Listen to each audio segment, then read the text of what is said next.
ମାଡ଼ି ଆସୁଛି ବାତ୍ୟା, ରାଜ୍ୟ ପାଇଁ ଜାରି ହେଲା ଆଲର୍ଟ। ଏହିସବୁ ସ୍ଥାନରେ ପ୍ରବଳ ବର୍ଷା। ହେଲୋ ଭାଇ ନମସ୍କାର, ଶୁଭ ସନ୍ଧ୍ୟା।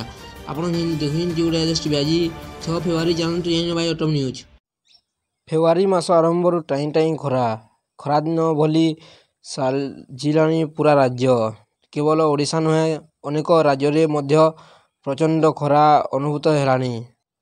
ତେବେ ଏହାରି ଭିତରେ ପାଣିପାଗ ବିଭାଗ ପୂର୍ବାନୁମାନ କରିଛି ଯେ ଫେବୃଆରୀ ମାସ ଦିଲ୍ଲୀ ସମେତ ଅନେକ ରାଜ୍ୟରେ ଶୁଖିଲା ରହିବ। କିନ୍ତୁ ଉତ୍ତର ପୂର୍ବର ଅନେକ ରାଜ୍ୟରେ ପାଣିପାଗ ବିଭାଗ ଘୂର୍ଣ୍ଣିଝଡ଼ ଅର୍ଥାତ୍ ଘୂର୍ଣ୍ଣି ବାତ୍ୟାର ସତର୍କତା ଜାରି କରିଛି। ଆସାମ ଏବଂ ବାଂଲାଦେଶ ଉପରେ ଘୂର୍ଣ୍ଣିଝଡ଼ ସୃଷ୍ଟି ହୋଇଥିବା ଦେଖାଯାଇଛି, ଯାହାଫଳରେ ଅନେକ ରାଜ୍ୟ ଗୁଡ଼ିକରେ ବିଜୁଳି ଏବଂ ଘଡ଼ଘଡ଼ି ସହିତ ଝଡ଼ ବର୍ଷାର ସମ୍ଭାବନା ରହିଛି।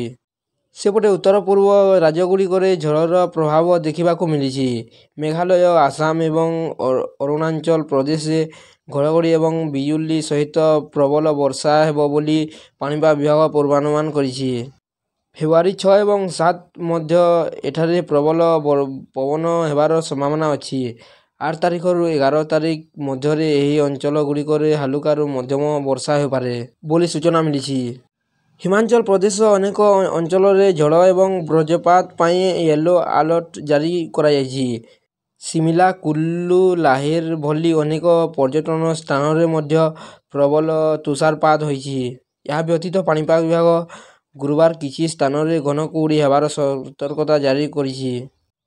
ରାଜଧାନୀ ଦିଲ୍ଲୀରେ ପାଗ ଶୁଖିଲା ରହିଥିବା ମଧ୍ୟ ଗତ 24 ଘଣ୍ଟା ମଧ୍ୟରେ ଦିଲ୍ଲୀ ସଂଲଗ୍ନ ଅନେକ ଅଞ୍ଚଳରେ ବର୍ଷା ହୋଇଛି।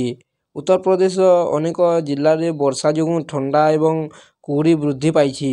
ଆଗାମୀ 24 ଘଣ୍ଟା ମଧ୍ୟରେ ମଧ୍ୟ ପ୍ରବଳ ବର୍ଷା ହେବାର ସମ୍ଭାବନା ରହିଛି। ବିହାରରେ ଅନେକ ଜିଲ୍ଲାରେ ବର୍ଷା ଯୋଗୁଁ ଥଣ୍ଡା ବୃଦ୍ଧି ପାଇଛି। ରାଜ୍ୟର ଅନେକ ଅଞ୍ଚଳରେ ଘନ କୁହୁଡ଼ି ସତର୍କତା ମଧ୍ୟ ଜାରି କରିଛି ଆଇଏମ୍ଡି। ଭିଡ଼ିଓଟି ଭଲ ଲାଗିଲେ ଲାଇକ୍ କରିବେ ଏବଂ ଚ୍ୟାନେଲକୁ ସବସ୍କ୍ରାଇବ୍ କରି ପାଖରେ ଥିବା ବେଲ୍ ଆଇକନ୍ କ୍ଲିକ୍ କରିବେ, ଯାହାଦ୍ୱାରା ଆପଣ ଏଭଳି ଟପ୍ ନ୍ୟୁଜ୍ ସର୍ବପ୍ରଥମେ ଜାଣିପାରିବେ।